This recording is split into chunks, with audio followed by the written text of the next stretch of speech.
1993 World School Debate Championships. This morning we're taping from Medicine Hat College, as now the debating gets very, very serious. We're into the quarterfinal stages, and I want to bring you up to date as to who we've got in our matches this morning as they're around town in various venues and locations. At the Medicine Hat High School, we've got England versus Wales. At the venue at Crescent Heights High is Scotland versus Canada. At McCoy is New Zealand versus the United States of America. And the debate that we're about to witness on this stage this morning will be that between the debaters of Pakistan and that of Australia. Early on in the matches, Australia was picked to be a favorite. They started very strong, winning their first 4 in a row. They did get a couple of losses then in later debates, and those from Pakistan have kind of been a crowd's favorite along the way. Many people are aware that they are working in a second language as they're debating, and so they have kind of won the crowds over in that way, it seems. And so we're really looking forward to this match between two very strong and very competent teams from Pakistan and Australia. The Canadians and the U.S. teams, many have been watching as well, and of course very excited about their moving into the into the quarterfinals. Let me just mention to you then those teams which did not make the quarterfinals. One of the pluses that they had was they got to sleep real well last night. Didn't have to come early. They said it was a relaxing night. Those teams were the teams from Israel, from Germany, from Bermuda, from Netherlands, from South Africa, and from Peru. We certainly hope and trust and are grateful that they've been able to come and have their world-class debating experience here in Medicine Hat. But for this first quarterfinal round in this match that we will be seeing, we will be looking at the teams from Pakistan and Australia, and we'll be back with our chairman to look at this debate and to witness it in just a moment. Let's not throw the net to all this. You just got it. Most of them. Yeah.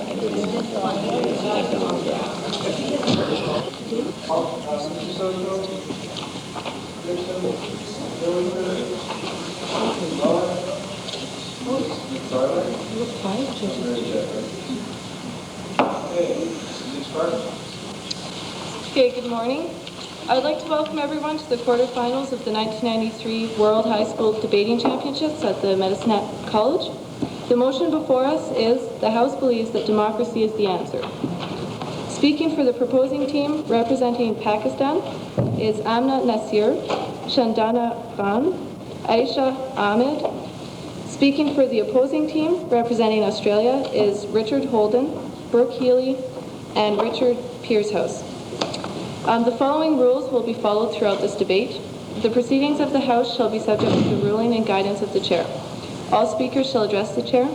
On no account may anyone other than the Chair, the 6 competitors, the judges, or officials of the 1993 competition speak or make interruption during the competitive part of each debate. Each competitor shall speak in the order called and for a maximum of 8 minutes. There will follow a 2-minute pause, after which the first or second speaker on each side will give a reply speech of up to 4 minutes, beginning with the opposition. Competitors exceeding the allotted time period by more than 30 seconds shall be liable to penalties. During the 8-minute speeches, time signals will be given after 1 minute and when 1 minute remains. Points of information may be offered by the 3 speakers of the opposing team between these times. Points of information may be accepted or refused at the discretion of the competitor then holding the floor. The time signal will be given twice when all 8 minutes have elapsed. No new contentions may be offered during the reply speeches. Time signals will be given at 3 minutes and twice at 4 minutes. When all speeches have concluded, the judges will retire for 5 minutes and discuss their verdict. If time permits, the audience will be permitted to make comments through the chair on the topic. I would now like to begin the quarterfinals by calling upon the first proposer, Amna Nasir, who may speak for up to 8 minutes.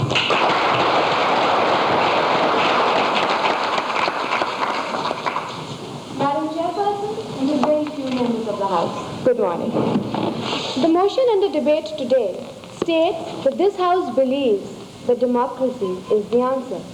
Now, before we go on to tell you why exactly democracy is the answer, we'd like to clarify and explain some of the important clauses in the topic. First of all, democracy. What is democracy? According to the Webster's Dictionary, Democracy is very specifically government by the people. And of course, if I quote Lincoln's evergreen and very cliched quote, democracy is simply government of the people, by the people, for the people.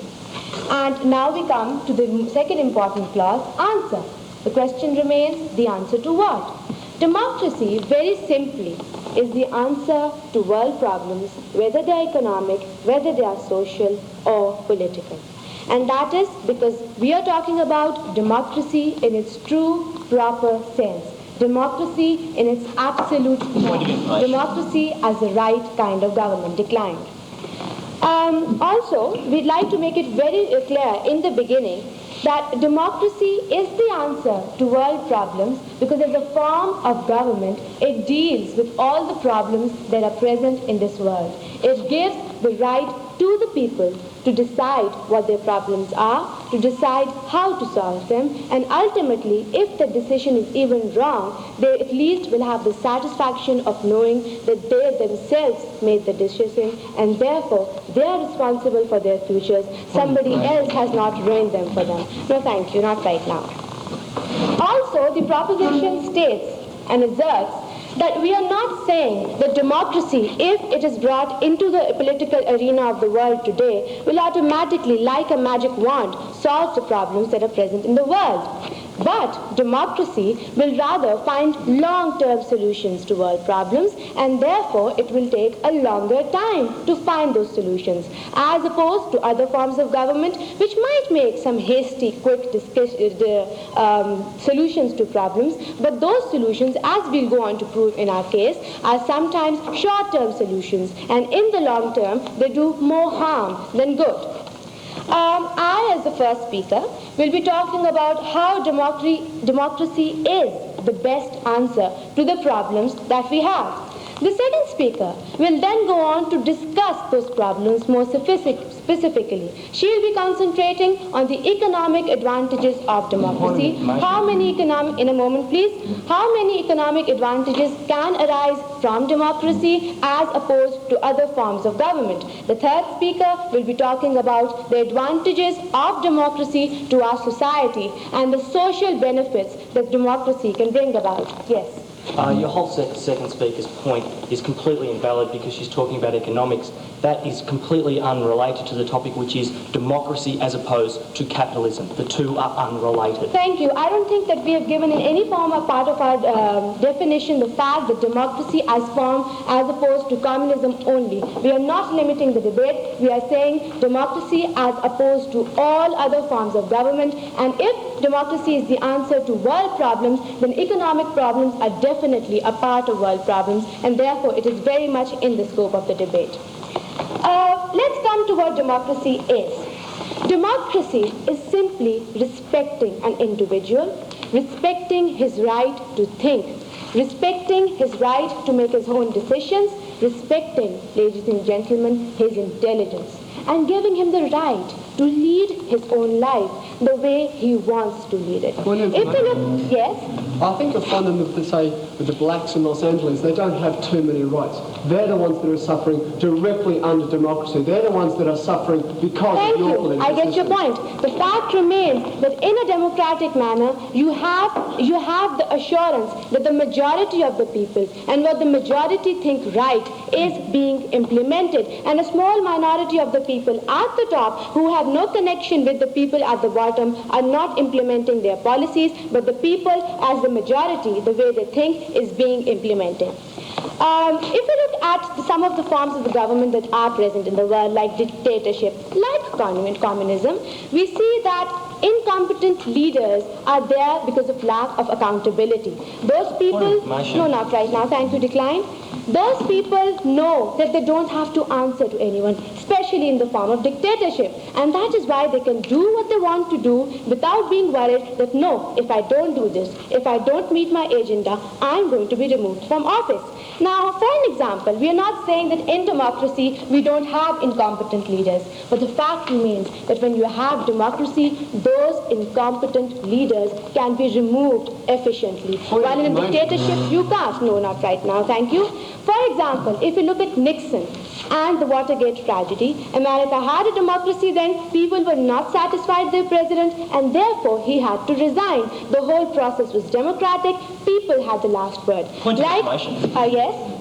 You can say whether he resigned or not, but look merely at what he did. You say democracy is the answer, and democracy under Nixon and during that era found the answer to no problems at all. That is the whole point. As we said in the very beginning of our speech, we are not saying that problems won't automatically be finished because of democracy, but the problems that do arise can be dealt with efficiently. That is why when Nixon, people were unsatisfied with Nixon, he was removed. In Brazil, when people were unsatisfied with President Collor, he was impeached. There was a public movement against him, people rose against him, and he was removed. But in Pakistan, where we had a martial law for 11 years, President Ziaul Haq was a dictator. People were unsatisfied. He had oppressive and suppressive policies. People, as I'll go on to elaborate later on in my speech, people were not satisfied, but for 11 years they had no way of removing that president, because if they did, they were going to be tortured. Their families had no way of knowing that where those active workers against Zia were going. Yes? You talk about how dictatorships can't be controlled and so we should have a democracy, but I think you'll find that every main dictator throughout history, Robespierre, Hitler, Pol Pot, Fujimori, all arose in a democracy. The fact remains that what those leaders that you're talking about stood for was a form of government that was absolute dictatorship. It gave no power to the people, and therefore when the democratic process did begin, those people were removed. And that is why we are saying that leaders who have the people's mandate, who care about the people, should be at the top. Now, I was talking about Ziaul Haq. The fact remains that only when Ziaul Haq died did democracy come in. And when it did, and now the democracy has come in Pakistan, people have the right to get rid of the leaders they don't want. Benazir Bhutto came in, people were unsatisfied, the democratic process began, she was removed. Another person came in. All the problems, all the political, economic problems that she caused, people were said, no, we are not taking that. We have the right, therefore you go out and another leader comes in. There was no oppression. Democracy set in, all trade unions were made legal, the torture cells were eliminated in front of the eyes of the people, because the government and the people realized that this was finally the time that people power came in. All the problems of the world, whether they were economic, whether they were political, whether they were social, people thought of the decisions, not one leader at the top. Thank you.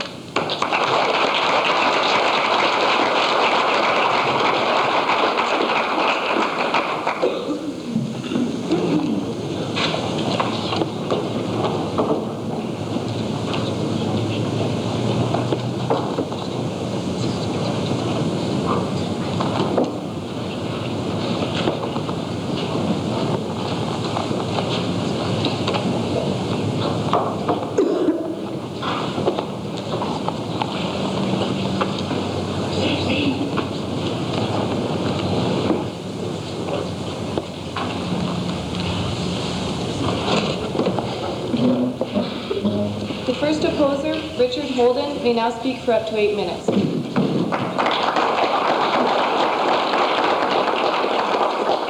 Madam Speaker, members of the House, we already see a very worrying trend in the proposition case, and it is a definitional issue, because they've said and implied by their allocation to their second speaker that democracy has something to do with economics, and that is quite blatantly incorrect. Democracy is a political system. Capitalism is an economic system. We are not dealing with economics in this debate. We are dealing with political systems. The confusion can arise because communism is both a political and economic system. But when we talk about democracy, democracy is specifically a political system. So capitalism, economics don't really come into this at all. We're talking about politics. Now, the big issue they've raised so far is accountability, and that in democracies, leaders are accountable to the people, and how wonderful that is. Well, we'd say a few things to that. Firstly, you need only look at proportional representation such as exists in Germany, which is allegedly one of the fairest systems of democracy in the world. And under that system, people with 40% of the vote can be the major party. People with 30% of the vote can be the major party. And what this leads to, no thanks, what this leads to when you have minority governments and coalition governments is the exploitation of minorities. If 51% of people vote for a party, they can quite easily exploit the other 49%, damage the other 49% because of this mere fact. No, thank you, not at the moment. And what we would secondly say to this is that almost every major dictator in history, Robespierre, Hitler, and so on, Pol Pot, they all came out of democratic systems. They were all able to exploit democratic systems. A.J.P. Taylor said Weimar had a textbook constitution. Weimar was held up as the greatest democratic system ever in world history. And what happened to that? Hitler was able to seize power legally. That's how effective, that's how many solutions democracy has. And what we see in a communist society, it is people are far more accountable. The politicians are far more accountable because the people hold the power. The whole idea is that we have a building block, a tier of elections. You have Soviets of People's and Soldiers' Deputies. We then have Congresses of Soviets and councils on top of that. And when a party is in power, it has so many stepping stones, is accountable so many more times and so much further down the line that it is far more accountable. And then they also brought up the idea that democracy deals with all the world problems. Well, we quite frankly disagree with that wholeheartedly. What we say firstly is that in democracy, power is concentrated with wealth. You only need to look at the American electoral race to see that Pat Buchanan had to drop out because he didn't have enough money. Ross Perot was able to basically buy 19% of the popular vote because he had money. And the people in democracies who don't have money are people who have no chance of gaining power. Point of information. Certainly. Opposed to democracy is dictatorship. How do these people get a right under dictatorships? Well, firstly, you're drawing an absolute, you're saying that the absolute opposite is what we must argue, and we disagree with that. And what we're saying is, at the moment, the issue I'm dealing with is the problems with democracy. And we say that there are intrinsic problems with it, such as the concentration of power, such as a lack of accountability to the people. Point of information. No, thank you. I've just finished with the last one. Now, as we're going on, the US, allegedly the greatest democracy on earth, won't deal with major problems. Look at the Rio Earth Summit. They didn't sign the Biodiversity Treaty, and they won't deal with problems because they hold themselves up as being accountable only to themselves, certainly. Yet democratically, 152 other countries did sign that convention, as a result of which action will be taken. And that is completely irrelevant. I'm talking about the fact that the United States, a democratic society, didn't sign it because of their feeling of accountability to themselves. What other people did is quite irrelevant. Now, our case is that it is not true to say that democracy is the answer, because communism is, quite frankly, the better political system.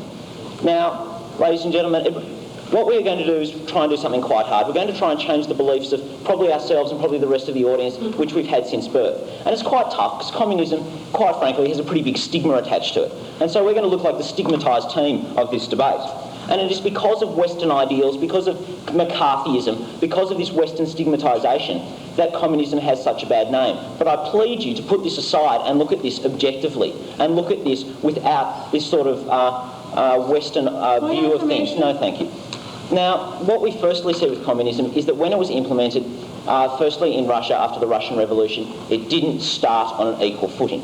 Firstly, every other nation in the world tried to destroy it. We only need to look at the Civil War, where the White Russians were supported by the official British, United States, Australian and French armies. They were fighting against them. And they were, after the Civil War in 1921, were in a worse position than they had been in Tsarist times. And people will point to the failures of communism, but what we would say to this is they started so far behind with the rest of the world so far against them that the success that they have achieved is quite amazing. We need only look 10 years down the track from the end of the Civil War in Russia to see that living standards were 6 times higher than they had been during Tsarist times. That is the success of the communist system.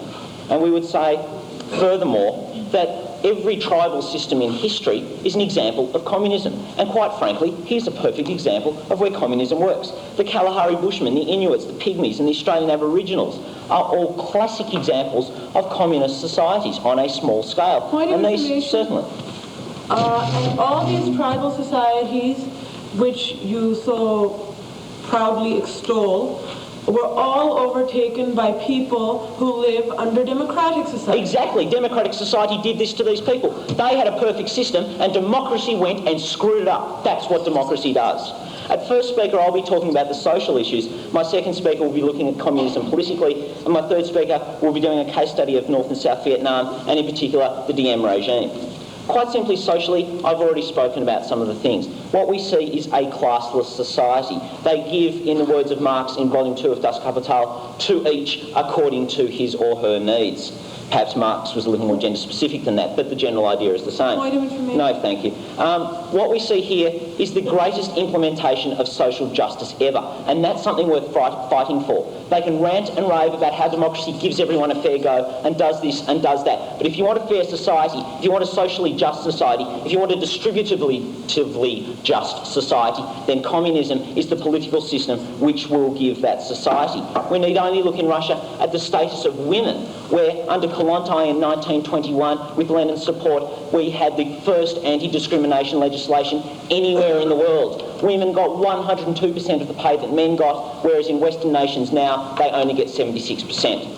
So where this debate has come so far, ladies and gentlemen, is that the proposition would have you believe this is an absolute melting pot debate. It's about every world problem, and we say no, it is this simple. It is about which is the better political system. It comes down to democracy versus communism. And what we say is communism has a huge stigma attached to it, and that's something that will be very hard for us to overcome. It's something that's very hard for the system to overcome.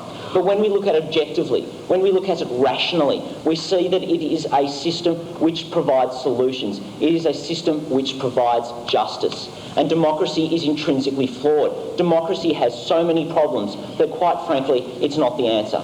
We would say, yes, democracy is an answer, but 4 is an answer to 1 + 1. It's just not a very good one.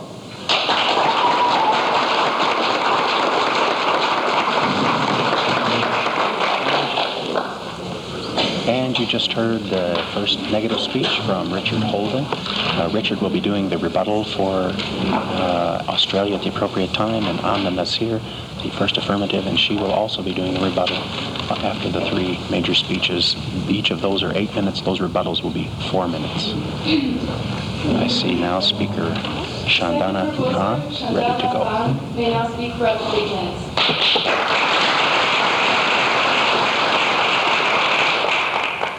Before anything else, I'd like to tell the opposition and you how economics is most definitely related to the topic today. Democracy is all about giving rights to people, all sorts of rights. It helps them in every field, even economics. And because it gives them rights in every field, economics is definitely part of the topic, because democracy increases human rights even in the field of economics. Also, I'm sure that the opposition is quite aware of the fact that the debate championship this time is based on the New World Order. 2 of the main components of the New World Order are economics and interrelation of everything. Therefore, you cannot leave out anything from the topic. Everything must be included. They have this immense contradiction in their speech given by the first speaker right here. He said economics is out. We don't include it. It's only politics that's included here. Then how come women's suppression is included? If you're going to take out economics, why are you bringing in women's suppression in that? Keep it only to politics then, which I've already shown you cannot do. Point of information. No, thank you. Then they show that there's a stigma connected to this notion of communism, and that's not fair. Could it be that the stigma is because of all the concentration camps that we've heard of, all the cruel treatment that we have heard of, and the social injustices that have occurred under communism, and the dissent that came up within the country, within those communist countries against their own form? Yes? The stigma is attached because Western nations wanted to destroy it, because it's people who are too narrow-minded to recognise the benefits of it. Are you trying to tell us that all those stories of social injustices and concentration camps are not true? All that killing is not true? And then they said only the rich can rise up under democracy and only the influential people can. One of the greatest leaders of the present century has been Margaret Thatcher. She was the daughter of a poor grocer, not a rich landlord. Then there was Major, the son of a trapeze artist. Well, they're rich, but the people are happy with them. Major was just re-elected for another 4 terms in the recent elections. No, thank you. Then they said USA did not sign the biodiversity treaty. And that was because it was against the interests of American people themselves. They were going to lose in the fields of production. Bush lost his face to the world. He was criticized a lot, but he upheld the interests of his own country. That is democracy. And then they said democracy is, they gave us all these funny statistics about 49% being represented and 39% being represented, and there should be 51%. The fact is that democracy is versus dictatorship. And under dictatorship, you would most probably have only 2%. Even under martial law, you would have that. Democracy is, the definition is for the people, by the people. And obviously, the opposing thing would be by just a few people, which is martial law or dictatorships. Yes? You keep pushing this void analysis onto us that we have to argue about dictatorships. That is purely your analysis. We are arguing for social justice. We are arguing for communism. I don't get that. Could I ask you to repeat this? Certainly, you keep saying the opposite of democracy is dictatorship, and that is what we have to argue, and you keep forcing us to try and argue this. We're not going to buy into I get that. your point. I'll show you exactly, and the third speaker is going to show you exactly how democracy is going to help you in social justice as well. Then they gave us this funny idea about tribal societies being very communist and very communist, basically. I belong to a tribe myself. I'm very closely related to my tribe. I work with them. And the fact is, my tribe is one of the most democratic ever. We choose our leaders. We have a right in making policies, and they cannot force them down our throats. The advantages of democracy, as outlined by the first speaker, are not only related to politics, but to the field of economics as well. And believe me, it is related. Under dictatorships, we have usually seen that there is a lot of corruption. You have money leaking out of economies because power is concentrated in the hands of very few men. They are not accountable to anybody. They have all the power they have, no thank you, and therefore they can go take whatever they want. They can get whatever power they want. Taking just the example of the Marcoses, when they left Philippines in 1986 to take refuge in USA, at a time when their country was going through extreme poverty, their personal wealth was estimated to be $10 billion. That is what dictatorships and that is what rule by a few people gives you. And that is basically because of a lack of accountability. Yes? We are not arguing for dictatorships. What we are arguing for is the dictatorship of the proletariat. What I just told you was, against democracy, you would have rule by a few people. And a few people would either be a martial law or a dictatorship. Maybe not by one man, but definitely a small little minority concentrated up there. Whether you're debating for it or not for it, the opposing side of democracy is dictatorship. And taking the example of Peru, who had a dictator from 68 to 75. No, thank you. I'm just giving you an example, for heaven's sake. Who had a dictatorship between 68 and 75. This person came in and tried to introduce a lot of economic reforms, which he thought might help the country. But because they were thought out by one man, they were hasty, implemented quickly, ill thought out, they did not improve the economy in any way, or the social conditions of the country. They ruined it totally. And that man is responsible for many of the problems that Peru is facing even today, although he has been removed ever since 75. No, thank you. And then there's the fact about workers' exploitation in the economic systems. Taking an example, as the first speaker showed you, of Pakistan. The dictator Zia-ul-Haq, General Zia-ul-Haq, did not allow trade unions, did not allow the voice of workers to come up. He concentrated all the power in his own hands, in the military, and in his top few men, and the workers were not given a right. When Benazir Bhutto came in, she brought in democracy. She restored the trade union powers. And since then, the workers have been able to fight for their rights, improve their conditions, and improve the standard of living of their own people. And how do you explain the fact that most of the economic giants of the country are all democracies? Germany, Japan, USA, just a minute. Germany, Japan, USA are all democratic powers. And they are the ones who have all the money today, who have the power today, and who have the influence to help everybody worldwide. And that's exactly the point. You have to fight for justice. And you can't do it under dictatorships. Because have we ever seen a country which has been a dictatorship come up onto an international forum? They have never had power. It's always been the democratic countries that have been able to represent their people, not only within their country, but outside as well, and fight for their rights and make sure that they protect their rights. And then there's the fall of communism, not by foreign powers, but by the powers within those countries themselves. Those people were unhappy with their form of government, which was called democratic. It was definitely not democratic, and it was the people within the country who were unhappy with it, and therefore they removed it. And they have now got a democracy, and it's going to work out, because only democracy has the answers to world problems. We do not want suppression. We do not want anything of the sort. And the reversal of all this is democracy. Therefore, democracy has the answers. Thank you.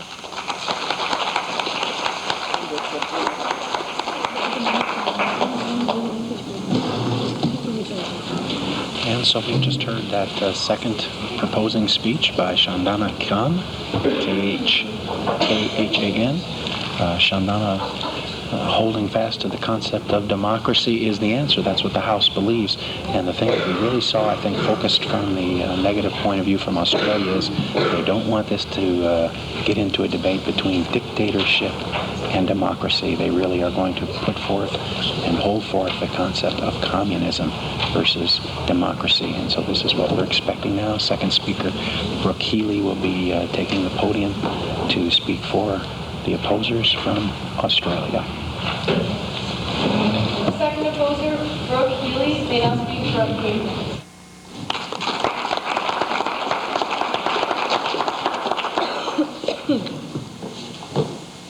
Madam Speaker, members of the House. Right from the word go, I'd just like to clear up a point which has become somewhat confusing and somewhat diluted so far in today's debate. And this is the whole idea of economics. And our opposition have stated that economics is intrinsically part of today's topic. Well, I would say that that is categorically and objectively wrong, because today's topic is about which political system is better, communism or democracy, not communism versus capitalism. Therefore, economics does not play a part in this debate. However, even if we were to accept that economics came into this debate, even if we were to say, yes, economics is part of what we have to argue, we would say that even in a communist system, economics is better off for the people. Because under a communist system, everybody is treated equally. Everybody is paid an equal wage, given each to what they need. Therefore, there is not the tall poppy syndrome that occurs throughout the capitalist world. The rich don't get richer, the poor don't get poorer, because all are left on a classless system. Certainly. And that's why all the communist leaders have those nice little dachas along the Bering Sea. No, I fail to realise your point. There's no class. That's why all of those have those nice little mansions all along the coast. Oh, I see your point. You say that because there are rich people in Russia, then therefore it is not a fair system. Well, I would say yes. And the reason it's not a fair system is because of the fact that drastic measures had to be taken because of Western intervention. Because right from the word go, right from 1919 in the Civil War, the Westerners were too scared of communism because those powerful realised what they stood to lose, and that was their power. So they intervened, and so people like Stalin were forced to take drastic measures, and that's why the root problems of communism existed. It was because of Western intervention. And they've said that democracy is better than a dictatorship where people are exploited. And I would say, yes, it is. I would say, yes, having rights is better than being oppressed. But that is completely beside the point, because we are not saying a dictatorship is better than democracy. We are not saying exploitation is better than freedom. What we are saying is equality is better than majority wins. Because dictatorship of the proletariat, as mentioned by our third speaker in a point of information, refers to the system in Russia, no thank you, where the proletariat had the power. Power was based from the lower class, which built up into a system of political structure. The thing is that in the socialist stage of government, social stage of communism, no thank you, this stage must be taken before we can reach communism. And once we get to the communist stage, there is no need for a proletariat dictatorship because all power is equal and distributed evenly amongst the people. They've said that people should have power through a democracy. Well, I would say that in a democracy, this is not the case. Because in a democracy, majority has the voice. The minorities are the ones who suffer. So therefore, it is not the people who have their rights expressed, it is the majority. Whereas under a communist system, the whole premise of a communist system is equality, a classless system. So therefore, each person has his or her rights defended equally. They've talked about how tribes are democratic. Well, I would say that is only since Westerners imposed their democratic values upon them and forced them to become democratic. But I'll deal with this more later in my speech. And they've talked about how the stigma of communism is caused because of the atrocities that occurred under communism, like concentration camps, and because the system has failed. Well, to that I would say two things. No. The stigma around communism is because of the fact that Western leaders with power realise that under a communist system they would not have this power and therefore do not want to see it come into place. Therefore, propaganda is launched to disgrace the system. And secondly, I would say that even under a democratic system, such as under Hitler, which is where he rose to power, these similar exploitations go on under people like Hitler, Hussein, Pol Pot, Fujimori, Robespierre, the list goes on, and so does the atrocities under democracy. Because if we look at a system where communism has been introduced, it is the most classic example of a primitive introduction in the tribal system. Because if we see that the basic premise of communism is this idea of equality, a classless system. If we look at how tribes worked, it was exactly this. These tribes existed for centuries on this premise and all functioned well because the people were happy, because the people were equal. If we look at the Kalahari Bushmen, all people were each distributed to their own tasks. People were equal not in terms of what they did, but the way they were treated. Their status, their food, their influence upon how the tribe was run. This was all controlled equally. Just because they did not have the same task does not mean they were not equal. Because under this system, people were happy. This communism you're ranting and raving about gives no incentive to the people to work because they know that whatever they do, they're going to be I take your point and I completely and objectively disagree with it. And the reason is because under a communist system, there is an increased incentive. Because the incentive is work for the common good. Patriotism, nationalism, brethren, looking after your brothers and sisters. This is how it worked in the tribal system, and this is how it worked on a worldwide communist system. Because people do not let their individual selfish beliefs and greed get in the way of the common good. People are prepared to put others on the same plane as themselves, as opposed to the democratic system where people have to step on top of others to get anywhere. If we also look at Russia, we see that the system was introduced in the first place because people wanted the system.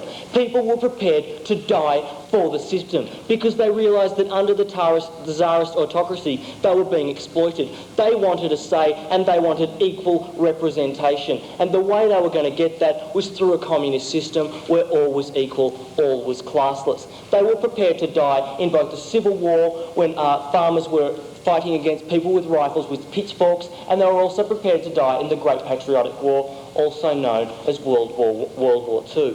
So what we see is in these kind of systems that has been a success because of the fact that people wanted it and people were prepared to put individual selfishness below the common good of the people.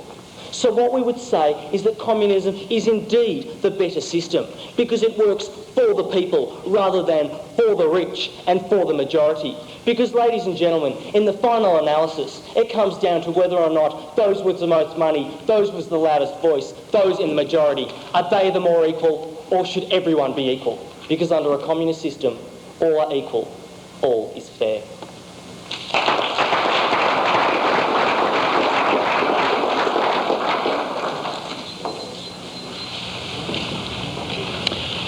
So we've just heard from Brooke Healy. Brooke is the number 2 speaker. And for all practical purposes, we've heard his last, though he may have another point of information during the speech of Aisha Ahmed. And Aisha will have the mic in just a moment. This debate is certainly taking a very serious turn. Some of the earlier debates, we've seen a little humor and fun, and the concept of democracy has not been one that's engendered any humor, really. The debaters on both sides taking this just very seriously and to heart. And again, this contrast between communism and democracy being the focus, as the Australian team has said from the beginning, had to happen. And we're going to set forth the third and final proposer.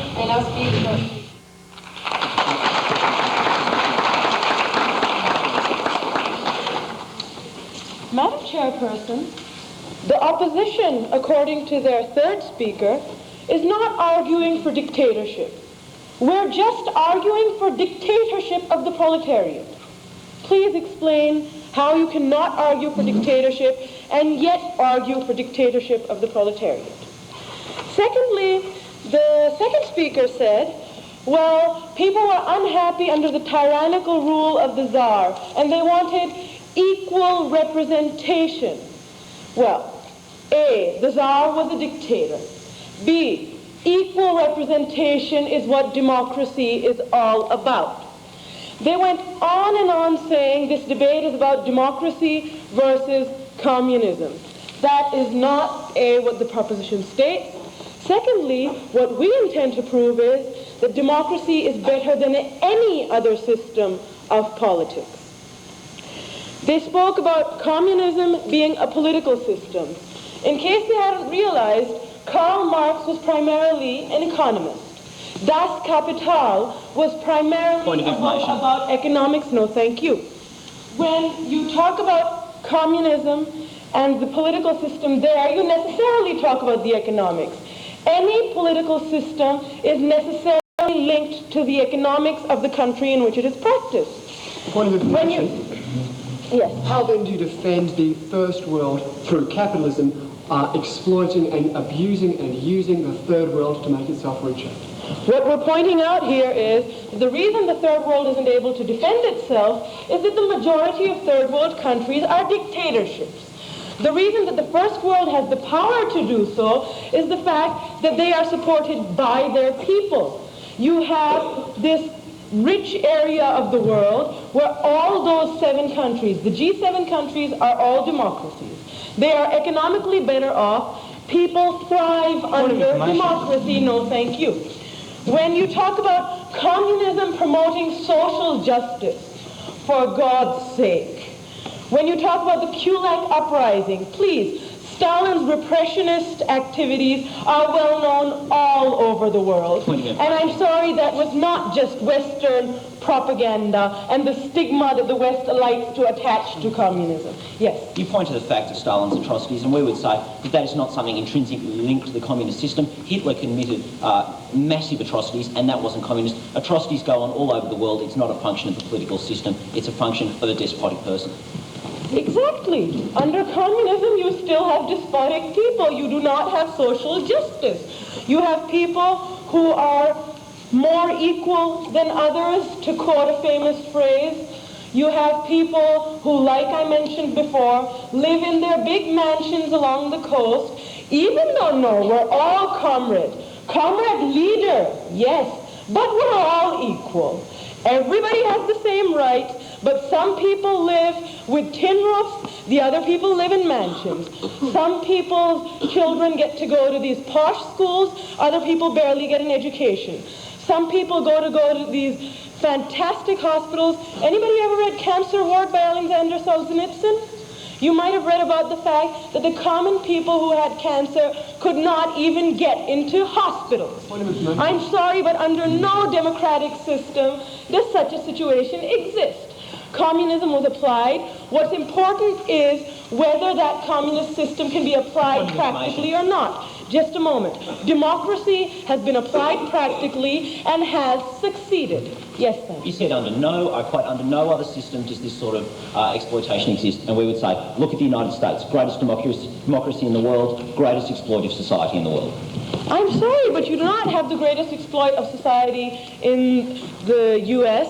because of the fact that you do not have 2% of the country ruling over 98% of it, which is what the situation is in most of the communist countries. No, thank you. When you talk about 51% of ruling over 49%. Well, at least that's better than 2% ruling over 98%. We're talking about which is better, to quote the opposition. When you talk about health services, the same situation exists. Under communism, you don't get equal health services. Under democracy, you do. People can choose whether they'd like government health services or whether they'd like to pay themselves. That's up to them. But in that case, it's the people deciding, not the government deciding for the people. It's the people deciding for the government what the government will do. When you talk about civil rights and human rights, the 4 biggest human rights violators in the world, none of them are democratic. You have China, where there are over 1,000 executions, and that is only the documented number of deaths. You have 1,650 death sentences. And again, that is only the documented number of deaths. In Iraq, again, not a democracy, you had over 100,000 Kurds being killed in 1988 alone. When you talk about Iran, another non-democracy, you see religious rights are suppressed, you see women are suppressed, you see people do not get a fair trial. Under democracy, everybody gets a fair trial. No, yes, okay. You talk about how in these religious countries people are unfair, yet in Kuwait, elections were recently held and only 12% of the population were legally allowed to vote and only 80% of that 12% actually did vote. I would say that this is categorically unfair. That is categorically unfair, and if Mr. Hilly knew his politics, he'd know that a situation where only certain citizens have the right to vote is called a republic rather than a democracy.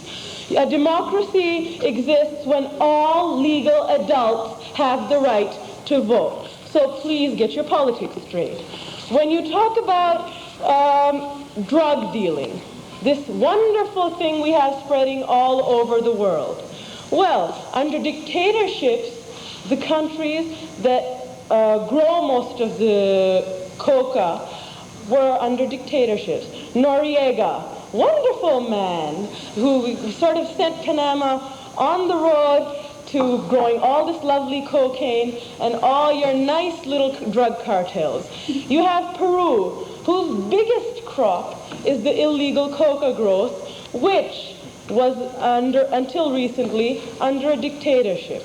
Under democracy, you'll find that most people realize we don't want our kids on drugs. We don't want the rest of the world's kids on drugs. We are not going to grow such crops. Such crops are exported to those places. They are illegally smuggled into those places, yes. But you'll find that the all-out effort against drugs is greatest among democracies. Therefore, you see that democracy indeed does have the answer to most of your problems. They may not wave a magic wand and make your problems disappear, but at least you go on the road to success. You start trying to solve those problems. You start referring to, well, yes, the people are more important. And as the second speaker pointed out, he said it himself. Thanks for giving us the debate. Democracy is better, to quote the second speaker of the proposition. But we're not talking about whether people's rights are good or not. You then go on to talk about social injustice. The point being that democracy indeed does have the answers.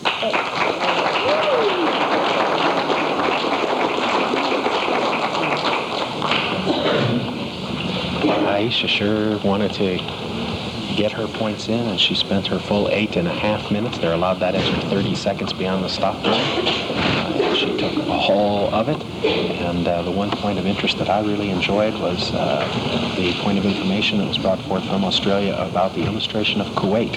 And then she responded, that's a republic, not a democracy, and challenged them on their knowledge of politics at that point. This was the first time the word republic had really come to focus. Kind of interested to see now whether Richard Fairhouse may take an opportunity to work on that and see if we can see a difference between democracy and republic.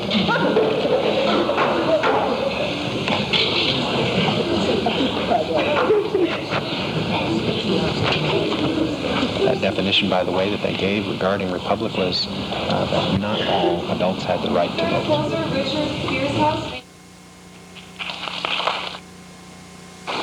Madam Chair, ladies and gentlemen, their analysis so far has been this. Dictatorships are bad, therefore democracies are good. And what we'd say to that is you've got the first part spot on correct, but you've missed the second completely.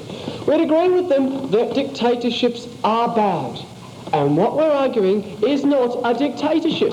We're not the ones who are saying, let's all give the power to one person at the top. We're not arguing for the dictatorship in the way that they are trying to interpret it. What we're arguing for is something fundamentally different. And what they pleaded for us was, oh, please tell us what a dictatorship of the proletariat means, because we don't understand what it is. Well, we'll tell you the difference between a dictatorship and a dictatorship of the proletariat. It was set out in Marx's Das Kapital. And what it is this. A dictatorship, you concentrate the power with one person at the top. In a dictatorship of the proletariat, you concentrate the power right down the bottom. You concentrate it with the people, and you build up through a tier system, each person being equal with tasks assigned to them. No, thank you. Now, what they're arguing throughout their entire case is the theoretical side of democracy against the practical side of communism, and particularly in Russia. And the examples of this is things like, under democracy, everyone gets the vote. Theoretically, yes. Practically, no. You've got it wrong. Not everyone gets the vote. Example, Kuwait. We've got a voting... No, thank you. The people who are voting are around about 8% of the population. We heard the ridiculous phrase of, under democracy, everyone gets fair rights, gets a fair trial. Well, we'd point to the largest democracy in the world, the United States of America, and we'd point to one example, Rodney King. He didn't get a fair trial. It just didn't work. Now we have... Certainly. Kuwait is a monarchy.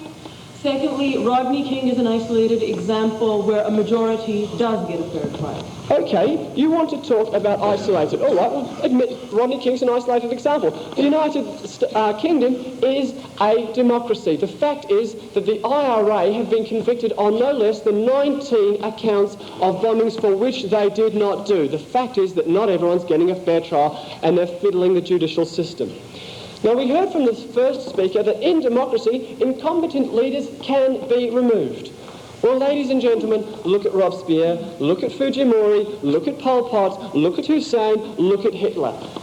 The Weimar Germany was called the most perfect democracy in existence, and it resulted in the creation of the largest dictator in existence, Adolf Hitler. And if you want to argue that in democracy incompetent leaders can be removed, look at the practicalities. In America, they're not removed, they're voted back into office. Example is Reagan. You're voting for the incompetent. Certainly. Example, Bush, who just got voted out. Okay, well, you're voting in someone who could be considered equally as incompetent in his policies.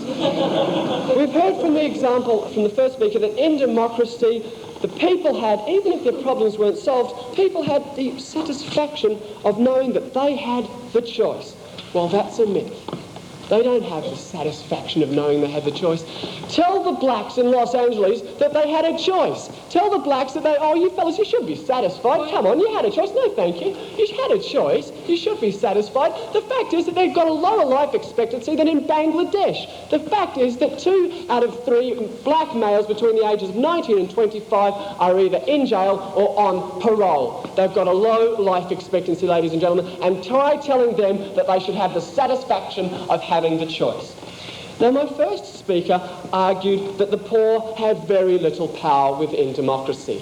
And then in their superficial analysis, said, oh, no, they don't. The poor have lots of power. Let's think of, okay, Thatcher and Major. They both came from poor families. Well, we'd say that's a very superficial analysis of it. It's not looking at the holistic situation. And if you want to have a look at Thatcher and Major, look at what democracy did. Look at the policies of Thatcher. What did she end up doing? Her poll tax was a direct attack upon the rights and the wealth of the poor.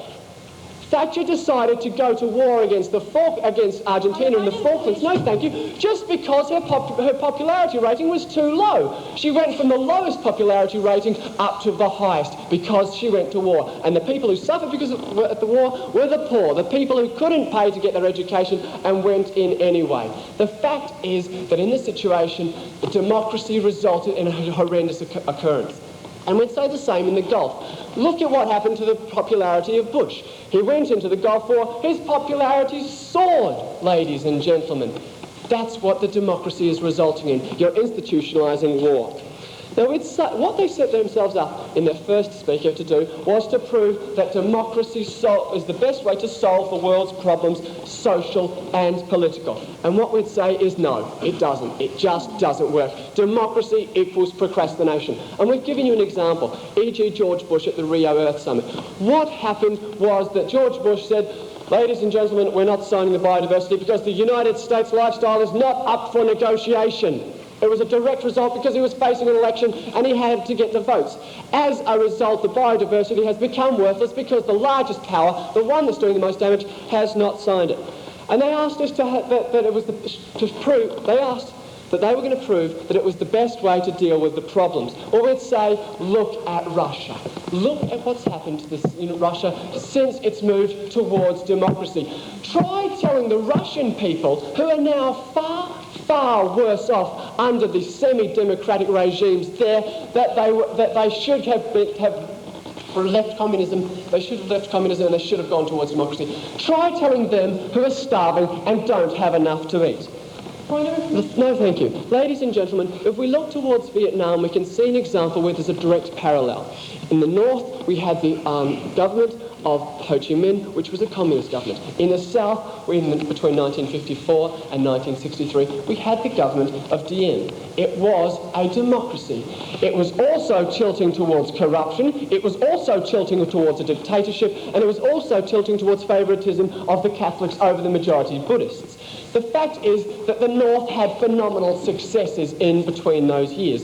It was able to increase its agricultural output. It was able to redistribute the wealth from the institutions back down to the people. Meanwhile, in the South, the situation was so corrupt that the democracy was just not working, the problems weren't being solved, that you had to look to the United States. Now, the United States went in there and decided to wage a war against the communists because they didn't like the success that the North was having. They didn't like to see communism winning, communism actually helping the people. The fact is that it did. The fact is that the only reason that communism has not flourished in North Vietnam and the whole of Vietnam since the war is because the United States maintains tariffs and trade embargoes against it under Trading with the Enemy Act. Ladies and gentlemen, they said in the start they were going to prove that capitalism, that democracy was the best way to solve the world's problems. They haven't shown us how it's going to happen. They haven't shown us where it has worked. We have said time and time again through a number of examples, look, communism has a stigma attached to it. We would ask you to overlook that stigma for the chance and for the benefit of the people as a whole.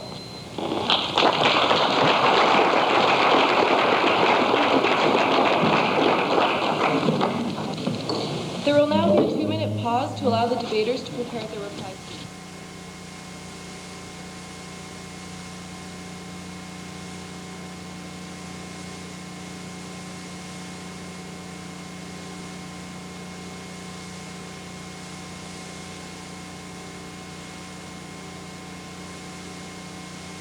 All right, we've finished the 6 major speeches, each of 8 minutes in length. Now 2-minute preparation time as the teams kind of huddle, examine the strategies to see just exactly what needs to be said, And the people to do that saying, first of all, from the opposers will be Richard Holden, as the negative team gives the first rebuttal, and then the proposers, Amna Nasir, will have an opportunity to finish this debate with her final 4 minutes of rebuttal.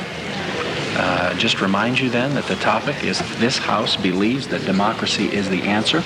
And the other point of real information from a viewer standpoint is that these youngsters were given this particular topic. Actually, they chose it. To tell you how this operation works, they were instructed to arrive here at Medicine Hat College 7 o'clock this morning because they are, by rules of international debate, to have 90 minutes of preparation.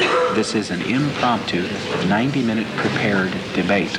So there was a coin toss. I don't even know which team won. One of the teams then that wins the coin toss is permitted to pick the topic from 3, and then the other team selects whether they want to be the proposer or the opposer. And so the topic was selected. The teams were decided whether they wanted to propose or oppose, and then they had 90 minutes to prepare. It's just short of amazing the amount of illustrations, information, facts, and statistics that we're finding coming from these high school debaters as they come together here on the stage of Medicine Hat College for this, the quarterfinals of the World 1993 World Schools Debating Championship. As I review it, I was wondering if we might get a little more play on the concept of republic. And now we're going to come to order for these final rebuttals. I would now call on the opposer, Richard Holden, to give the reply speech for up to 4 minutes.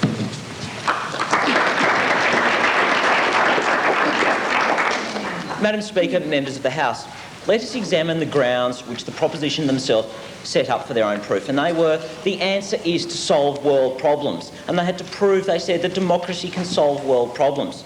And we would say they haven't shown how it can solve problems in one nation, not even small problems, let alone around the world. And all we say is look at what we've pointed to you in the United States of America, the greatest democracy on earth, and look at all the injustice. That's the sort of problems which democracy doesn't solve, but creates. So how is it going to work worldwide? We say basically democracy isn't fair because they've said democracy is fair. We point to 4 things. Firstly, judicial injustice. Look at the blacks and Hispanics in the United States. We say it leads to political expediency. Politicians merely trying to win votes, doing what will be popular rather than doing what will be right. It leads to gender injustice, where women only get 76% of pay that men do for exactly the same job. And it leads to distributive injustice, such as in America, where 1% of the population control 99% of the wealth. The void analysis which we had from the proposition was dictatorship bad, democracy good. And quite frankly, there is a massive non sequitur there. Firstly, they've tried to make us argue that we need to argue for a dictatorship, and we're not prepared to buy into that. Secondly, we would agree.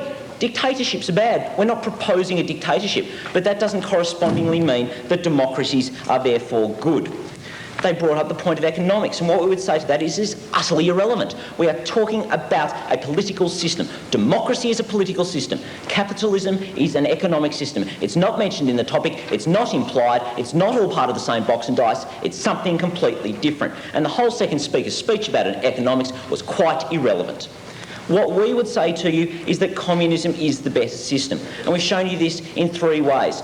Firstly, socially. We would say it gives to each according to their needs, as Marx said in Volume 2 of Das Kapital. We would say that it implements social justice, such as gender justice. And we see the evidence of this in the Soviet Union as early as 1921 and 22. And we would say that it implements distributive justice because people are treated equally, people are treated fairly. Politically, we would say that communism has worked very, very well on the tribal scale. And my second speaker pointed to the Kalahari Bushermen as a classic example of this. He also pointed to the fact that people in Russia wanted it. They'd experienced dictatorship under Tsarism. They'd experienced what dictatorship was like. And what did they want? They didn't want a dictatorship. They wanted communism. They wanted the dictatorship of the proletariat, power in the hands of many. And my third speaker showed how in North and South Vietnam, communism was hindered by democracy. The fact that Western nations are scared of democracy, of communism rather, and try to destroy it. So where this debate has come, ladies and gentlemen, is to the fact that we are trying to defend something which has been quite unfairly stigmatised over time. We are trying to hold up communism as the system, and we do so for these reasons: that it is a fair system, that it implements justice, that it gives to each according to their needs. And what we've done is show the problems with democracy. Our reaction to the proposition has been, democracy just doesn't work, it just isn't fair. And what we'd say is we've also got a solution. Even though we just have to show that democracy isn't the answer, we've got a solution, and the answer is communism. So what we would say, ladies and gentlemen, that if you want justice, if you want to find the answer, don't say 1 + 1 is democracy, say 1 + 1 is 2, it's communism.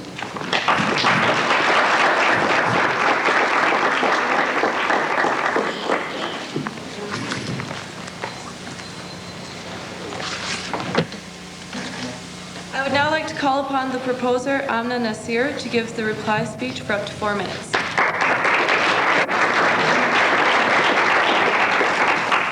Madam Chairperson, members of the House, the opposition today has sufficiently clouded the issue which negates any degree of intelligence in them, and so far the argument throughout the debate seems to be that communism is good. We'd like to ask them that if communism is so great, why have the people in Soviet Union, the major proponents of communism, have rejected it in favor of democracy? That is because communism, in theory, may promote justice, but it cannot be successfully implemented, as the third speaker has pointed out in a debate. We come back to economy again and again. The fact remains that any political system in the world, any political system which a country adopts, is basically to take care of its major problems, and economics is definitely a major problem. A political system therefore cannot be separated from economic problems. A political system is there to solve economic problems, so therefore we are talking about whether democracy as a political system can deal with the problems that arise in a country. That is definitely within the scope of this debate, and the opposition has failed to address that issue. We pointed out in the first speaker of the proposition that we are not talking about democracy versus dictatorship only. We are talking about democracy versus all other forms of government. And we have gone on to prove that not only is dictatorship bad, but communism as a form of government has failed miserably in this practical world, whereas democracy is thriving. There was massive contradiction in the opposition's case. First, they say that economics is not a part of the topic, and then they say suppression of women is. Please clear out how can suppression of women be a part of a political system, but economy cannot be a part of a political agenda. Then they go on to say, and they went on to talk about Maggie Thatcher. The fact remains that whether Maggie Thatcher's policies were good or not is quite irrelevant. They had democracy. When they wanted Maggie Thatcher was in office. When the people did not want her, because of democratic processes, that woman was removed from power. And that was because of democracy, and that because people had the right. They talk about blacks. The fact remains that in America, blacks can go up to courts and fight for justice, and there are black lawyers to represent them. You don't find that in any other political system of the world. They talked about Kuwait and said that Kuwait is a democracy, but it doesn't give the right to people to vote. That is the very definition of democracy. Unless a country gives all the people the right to vote, it is not a democracy, and therefore Kuwait is a monarchy, it is not a democracy, and it is beyond the scope of this debate. They talked about, and I quote, they said there is concentration of power in democracy. I think that was the second or the first speaker.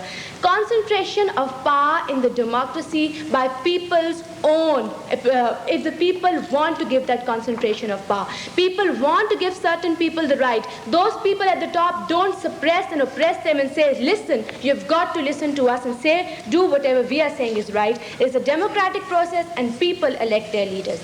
Then they say that in communism there's equality and all people work for the common good.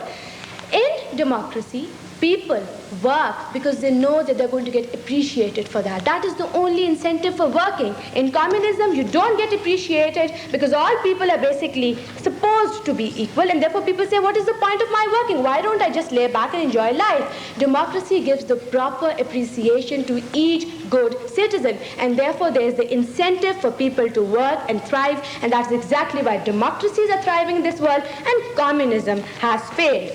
They also talk about, and I quote, they said, democracy is better. It is good to have rights, but it is beyond the scope of this debate. Democracy is the rights of the people. It is about giving the people and respecting people, and that is why it is very much in the scope of this debate. They say that USA is the greatest exploitative society of the world, yet they fail to give us substantial examples of US injustices, while we gave them very substantial and very true examples of what happened in that communist society. Then they said, we talked about concentration camps, but concentration camps never came about in the democratic societies of the world, and therefore democracy definitely is the answer to world problems. Thank you.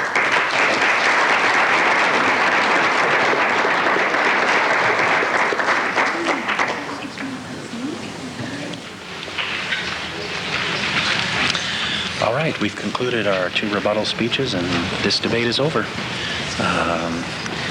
Wow, I heard a comment earlier in the week that, this has been about the new world developments, perhaps a world government someday. And if in fact it happens, you may be looking at 6 people who would be on such a government body. This has just been 6 sharp, incredible minds that certainly for the future bode well as they represented their countries in a most magnificent way. Let me just tell you who gets to do the most difficult job of picking and selecting the winner of this debate.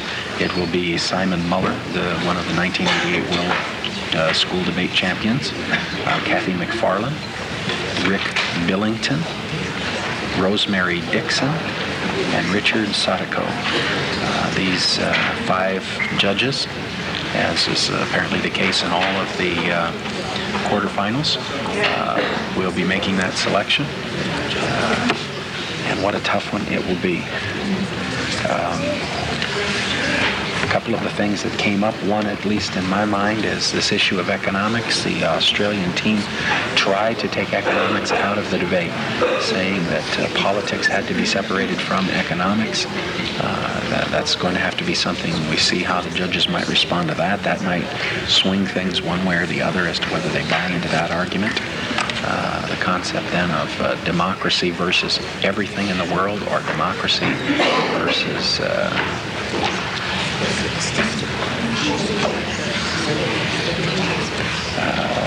just communism. Communism, of course, was the proposed answer given by the Australian team, and they made a very interesting observation very early on. And they said, we will look stigmatized in this debate. We will not be easily accepted in your minds. We recognize our job is very difficult because communism is not popular. Communism is not what any of us were raised with. We do not really understand it or know it. And so Richard Holden tried to say, be open-minded, take a good listen to what we've had to say. So the question is, did they get that message through to the adjudicators? Will the adjudicators have the idea that perhaps the system proposed by the Australian team is one that's worthy of consideration? On the other hand, the Pakistan team tried to stay very close to democracy, how it has an opportunity to represent more of the people. It's going to be representative, and by virtue of being representative, that it can provide more answers. The topic was broad, but the debaters seem to be able to focus in one back to the other. We see there one of the other Australian debaters wishing the Pakistan team well, and the Pakistani coach, they're leaving the stage, and debaters now just kind of in their moment of relief as the debate is concluded. With the 5 judges, it may be that they will take just a little bit longer in conferring. We're hoping that perhaps there'll be a chance to get a word with John Beatty, the organizer for these 1993 World Championships. But just about the time you think you've got John, you lose John. There's just got so many things that he has to look after. But if he comes in, then of course we'll quickly go to him with an observation.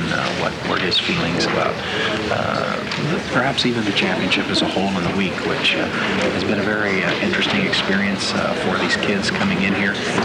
Maybe just give you a little brief overview of some of their itinerary. They had the opportunity when they flew into Calgary to be taken up to Banff and Lake Louise and do a couple of days kind of touring up through those parts before then being brought back here to Medicine Hat. Things were kind of officially opened and brought together. And then through the week, having an opportunity to go out to the Hargrave Ranch, down to Elkwater, and do some interesting Western things. And then Wednesday evening, they were taken over to the arena and allowed to take in the hockey game between the Tigers and the Lethbridge Hurricanes. So just a real diversity of experiences. In fact, I was here in this very venue last night, and Team Pakistan came to see the Cinderella, the English pantomime Cinderella. I know they just enjoyed that thoroughly, kind of got themselves away from all of the stress and strain of preparation and so forth, getting their minds on something else. It didn't, however, seem to bother them at all this morning, as they sure were right with everything, with their debate. That's what they wanted to do. I see the judges have brought their conclusions together. They have, with the timekeeper, I think he's waiting on just one more sheet. They'll pull them together. And let me just mention the timekeeper for you is Aaron Vannon. Aaron Vannon is a debater from Crescent Heights High. In fact, John Beatty was telling me before this started that Aaron was tied with Lisa Gu. Lisa finally getting the nod for the Canada team. The two very, very competent debaters from Crescent Heights High. And he has been assisting throughout the week, and he is this timekeeper this morning. Our chairperson has been Anise Barton. Anise is a debater, has been a debater at Crescent Heights High, and she's now here a student at Medicine Hat College. The results are in from the hand of Aaron Vannon to the hand of Anise Barton, and I'm sure she will be bringing forth those debates. The adjudicators have left the room, and they will work on their comments as to what they will have to say to us in a moment. And now perhaps the House will be open for questions. I'd like to thank all the speakers, and while the adjudicators withdraw for 5 minutes to consider comments, the floor will be open to the House. If an audience member wishes to make a point, raise one hand and wait until you're called upon by the chair to speak. Speakers should stand up, address the chair, and keep their comments brief and to the point.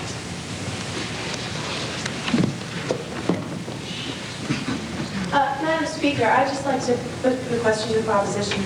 If democracy is so successful, then why do 70% of Americans not have health coverage? Because 100%, or maybe not 100%, at least 51% of the Americans think that they should be independent and work on supporting their own health and medical expenses themselves. They think it would be making people dependent on the government and not allow them to stand up on their own feet. And those are quotes from the American people.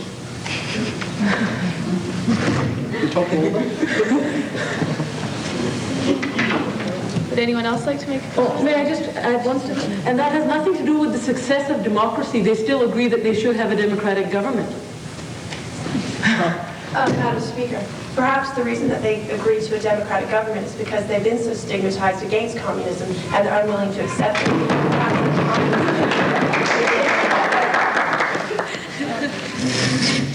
Perhaps it has something to do with the fact that for 200 years they've been a democracy, and in the past century, most of the time they've been the economic giant of the world, and they have an income of over $20,000 on an average. And even those people who live off food stamps at least are eating. They're not starving like lots of people are under dictatorships and under communism. I'd just like to address that. To say that people aren't starving in the United States is completely wrong. In fact, 1/3 of the United States live below the poverty line. And while some are earning an average of $22,000 US a year, 1/3 of the United States earn less than $5,000 US per year. Whereas a lot of people, just one comment. Whereas a lot of people who live under dictatorships earn less than $280 a year. And that is the third world average. Okay, this is a debate for the floor. Terry? Madam Speaker, I have a question for the opposers. You have stated that you want to eliminate economics as a part of the political system, but yet you quote Das Kapital and Karl Marx, who is a noted economist and has based communism on an economic system. In the scope of this debate, we're talking about a political system only. we made reference to Das Kapital, but just because Karl Marx was primarily an economist, which some people believe, doesn't mean that there aren't great elements of Das Kapital which deal with political systems. The elements of Das Kapital where he describes the two phases of the revolution, the socialist phase to give to each according to their labour, and the communist phase to give to each according to their needs, is far from economic. That's a social point, and it's a point about the political system. We felt we had to differentiate between the political and economic systems because democracy and capitalism are quite frankly not the same thing, and there has to be a line drawn between the two.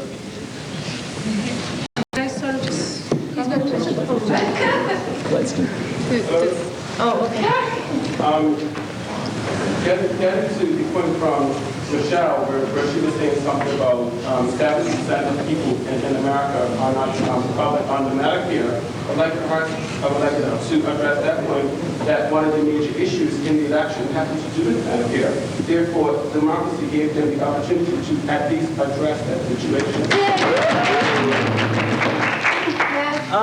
You talk about how in the elections it gives the people to address the what they want because they're being oppressed because like 70% don't have medical care. Well, I'd like to point to the fact where a democracy works on this system of majority exploiting the minority, which was under Hitler, where his policy was, I will put Germans first and I will put Jews second. The majority of the population were Germans, so they said yes. The minority were Jews. They had no say in it because it was a democracy. So the result was that the Jews got exploited. Okay, I think somebody in the back had a question. No? Okay. Anyone else? Oh, sorry. Democracy of the United States gives a right to religion. It respects the minorities. Now, if Jews, which happens to be me as well, and would rise a government which was against them, in order for them to take actions against the Jews, they would have to change the Constitution, and then the country would not be democratic. We would say to that, firstly, not every constitution is exactly the same as the United States Constitution. Secondly, there's been cases throughout history, such as the American Constitution hasn't changed. The amendments since 1848, when Andrew Jackson was president, haven't changed so much that the exploitation there to the Indian people wasn't possible. It's quite easy to exploit and discriminate against minorities within the framework of the United States. There's allegedly clauses protecting blacks, but blacks and Hispanics are grossly mistreated in the United States. There's equal opportunity and equal pay legislation, yet women only get 76% of the same pay that men do for exactly the same job. So it's easy to exploit and discriminate within the framework of even the United States Constitution. Okay, would anybody else like to make a comment? The fact remains that under a democracy, you've got the power to change those laws, while in other forms of government, you don't. That's completely wrong. Under a communist system, the power is held with the entire population because it works on this dictatorship, the proletariat idea, where the power comes from the people rather than someone exploiting the people. So therefore, instead of the majority having a say, you have the complete population having a say. So if they feel that something's unfair, they themselves will be able to change it. Okay, she has a comment. If this sort of incorporates a couple of points. The point about Medicare, said by the gentleman at the back, is the fact that, yeah, a lot of people promise to change the present situation, like Bill Clinton. But once you vote him in, he's there for 4 years. Whether he does it or not is irrelevant, because you can't really change the fact that he is in power for 4 years. The people may have chosen him, but they can't get him out until his 4-year term is up, and he may not change the medical situation. He just says that he will. May I address that? He may not change the medical system, but then again he may, because the people's vote demands he do so, because the Senate and Congress may demand he do so, and the Senate and Congress are far more representative of the people. Secondly, in a dictatorship you can't even address the problems. What we're talking about is which is better, not which is perfect. But they never said they were talking about dictatorship. They're talking about communism. Communism doesn't allow it either. I just told you about, I just mentioned the fact that in communism, the rich upper class's children, the rich upper class can get to hospitals, the poor can't even get to hospitals. They're not even allowed in. Okay, the floor is now closed. Thank you very much, the audience. The judges are back. I would like to thank both the speakers from Australia and Pakistan, as well as all the adjudicators. This debate has been a majority decision for the opposers. Would one member of the judges panel please come up now to make collective comments? Thank you, Madam Speaker. Thank you, debaters. Ladies and gentlemen, we've seen an excellent debate here today, and it was reflected in the fact that the judges were very close. It was a 3-2 split amongst the 5 judges as to which team won. We're pleased to say that the quality of debate today has been in the unanimous view of the judges superior, and certainly both teams definitely deserve to make it to the finals, and unfortunately one team does have to drop out at this point. It was the view of the judges that the proposition established a good, solid case, but perhaps they took too much upon their own shoulders by suggesting that democracy was the answer to, in effect, all problems of the world. The opposition was able to exploit that, although again the judges felt perhaps not as effectively as could have been done. And we also felt, though, that the opposition's tactic of supporting communism as an alternative perhaps caught the proposition off their guard to some extent. We felt particularly that the opposition came back, that the proposition came back in their second speech. They defended against the opposition's attack, and they continued to build a good, solid case for the proposition. However, the flow of the debate once again changed when we saw the second opposition speaker come forward with a serious attack and an even more serious defense of the opposition's own case, that is the advance of communism as an alternative to the resolution before the House. All in all, the judges felt that there was an excellent clash between the teams. There were some points that we perhaps would have liked to have debated ourselves because we could have picked up on them. You've had the opportunity today to observe an excellent forum displaying international style and international caliber debate, and both teams are to be congratulated for their performance.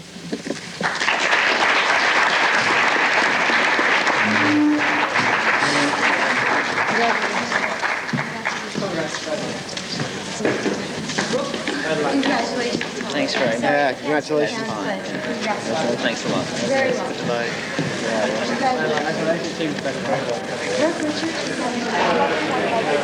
And Rick Billington has just given the wrap-up from the adjudicators, talking about the very close, difficult job that it was. It went 3-2 in favor of the opposers, the team from Australia. Their eyes lit when it was given, and I know it was a very difficult loss for those from Pakistan, and it was just that, an incredibly close tilt back and forth. He kind of honed in on this concept of communism being a suggested answer, and feeling like maybe that being put into the debate, that the negative team, which really doesn't have to take the responsibility of proposing an actual alternative, though it helps, that's what it did. It helped. It was apparently just enough to swing things their way on this very, very tight match. Well, it's been very, very exciting as we've watched these fine debaters pull this off. I know that Richard Holden, Brooke Healy, and Richard Pearshouse now have their work cut out for them, as they will be taking the Australian green coats on to the semifinal rounds, and we'll be back later this evening, and these will be carrying on at City Hall in late afternoon, and then of course the finals on Saturday late afternoon for that particular event. Having enjoyed watching this, I certainly thank all of the volunteer crew and help that we have had to witness this debate concerning the House believing that democracy is the answer.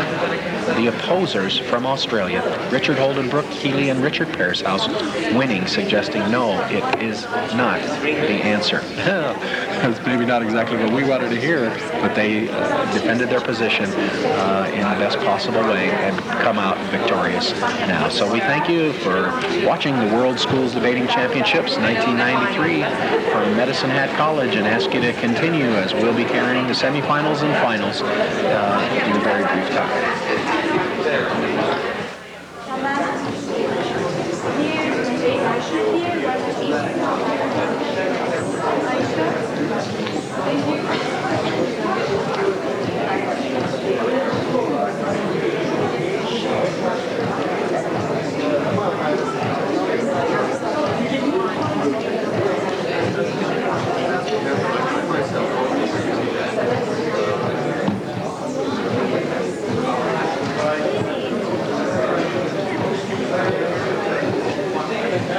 I'd just like to